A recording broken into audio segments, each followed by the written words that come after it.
টোটো চুরির চক্র ভাঙল পুলিশ। 11টি টোটো উদ্ধার। জিয়াগঞ্জ থানার অভিযানে গ্রেপ্তার 5।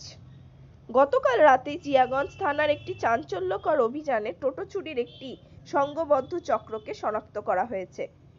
বিএসএনআই অ্যাক্টের ধারা 302(2) অনুযায়ী মামলা নম্বর 127/25 অনুসারে তদন্ত চলাকালীন এই সাফল্য অর্জিত হয়।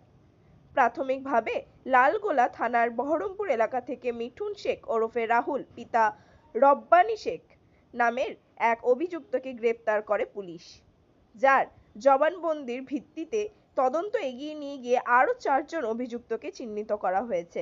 এই অভিযানে এখনো পর্যন্ত মোট 11টি চুরি যাওয়া টোটো উদ্ধার করা হয়েছে। অভিযুক্তদের জিজ্ঞাসাবাদে আরও টোটো চুরির তথ্য পাওয়া যেতে পারে বলে পুলিশ সূত্রে জানা গেছে। আজ অভিযুক্তদের স্থানীয় আদালতে পেশ করে তাদের রিমান্ডে নেয়ার আবেদন করা হবে, যাতে তদন্ত আরও এগিয়ে নিয়ে গিয়ে চক্রের বাকি সদস্যদের ধরা এবং আরও টোটো উদ্ধারের ব্যবস্থা করা যায়। পুলিশের এহেন তৎপরতা প্রশংসার দাবিদার, যা এলাকার জনসাধারণের মধ্যে স্বস্তি ফিরিয়েছে। এবং সাথে সাথে সে একজনের নাম প্রকাশ করে, যার নাম সেলিম। তো এই সেলিম আবার যার বাড়ি লালবাগ, সে আবার আরেকজনের নাম প্রকাশ করে, যার নাম হচ্ছে গোলাম কিবরিয়া, এর বাড়ি সাগরদিঘি। এবার গোলাম কিবরিয়া আবার আরও দুজনের নাম রিভিল করে, তাদের নাম হচ্ছে আসাদুল এবং আমিনুল। এই যে সেলিম, এ বিক্রি করতো বা এ হেল্প করতো গোলাম কিবরিয়াকে, যার বাড়ি সাগরদিঘি। এ কী করতো, এই বহরমপুর, লালবাগ, মুর্শিদাবাদ, জলঙ্গি এই এরিয়া থেকে টোটোগুলোকে চুরি করে ধুলিয়ান, সাগরদিঘি, জলঙ্গি এই এরিয়াতে এগুলোকে সেল করতো।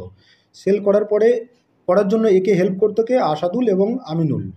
এরা হেল্প করতো জলঙ্গি, সাগরদিঘি এই এরিয়াতে।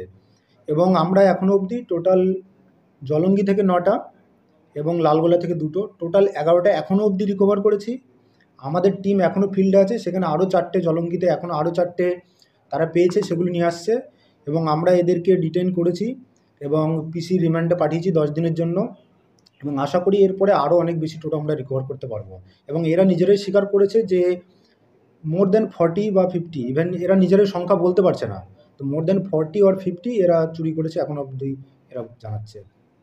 এরা কি ফুল টিম হিসেবে কাজ করতো, মানে একজন চুরি করার পর আরেকজনের হাতে দিতে, এভাবে কি ক্যারিম্যান হয়ে জিনিসটা তার কাছে পৌঁছে যেত?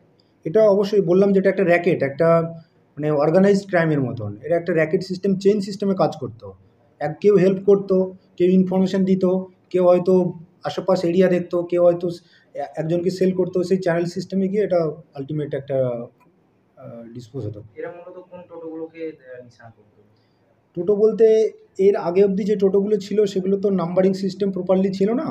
তো এরা যেটা টার্গেট করতো, হয়তো দেখা গেল কোথাও একটা ফাঁকা টোটো দাঁড়িয়ে আছে, দেখলো কোনো মালিক নেই সেখানে, তখন এই টোটোগুলোকে এরা টার্গেট করে নিয়ে যেত। শুধুমাত্র কি এরা টোটো এক জায়গা থেকে আরেক জায়গায় বেচার জন্যই নিয়ে যেত, না অন্য কাজেও ইউজ হতো এই সমস্তগুলো? আপাতত আমরা তো আজকেই ডিটেন করেছি আর পিসিতে নিয়েছি, এই বিভিন্ন তথ্য আরও যদি বেরিয়ে আসে তার জন্যই। আপাতত আমরা এটুকুই জানতে পেরেছি যে এরা মনিটারি পারপাজেই এগুলো সেল করতো, আপাতত এটুকুই জানতে পেরেছি আমরা। অ্যারেস্ট কবে করা হয়েছিল? অ্যারেস্ট মোটামুটি আজকেই করা হয়েছে। এদেরকে কি পিসি রিমান্ড চেয়ে কোর্টে পাঠানো হচ্ছে? হ্যাঁ, 10 দিনের জন্য আমরা প্রেয়ার পাঠিয়েছি। এটা কত বছর ধরে এই চুরি চক্রের সঙ্গে যুক্ত, কিছু জানা গিয়েছে এখন পর্যন্ত? কত বছর ধরে এরা চুরি চক্রটা করছে?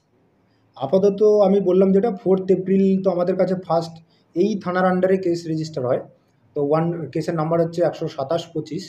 তো আপাতত এটাই আমাদের ফার্স্ট কোনো কমপ্লেন ছিল। এর আগে হয়েছে কিনা এবার আমরা ফার্দার ইনভেস্টিগেশনের মধ্যে যাব। এখনো প্রিলিমিনারি স্টেজে আছে। একদম। একটা কি গোটা জেলা জুড়ে আছে এটা? ওটা এখনো অবধি আমি যেটা বললাম, জলঙ্গি, সাগরদিঘি, লালগোলা এই এরিয়াটা আমরা এখন সন্ধান পেয়েছি। ইনভেস্টিগেশনের ভিত্তিতে আমরা জানতে পারবো। একটা প্রশ্ন স্যার, যে এদের সাথে কি আর কয়েকজনের নাম বা আর কিছু জন কি আছে বলে জানতে পারছেন কিছু? আশা করছি আছে এবং এরা আস্তে আস্তে রিভিল করছে। মানে অ্যারেস্টের সংখ্যা বাড়তে পারে। অবশ্যই আমরা খুবই আশাবাদী।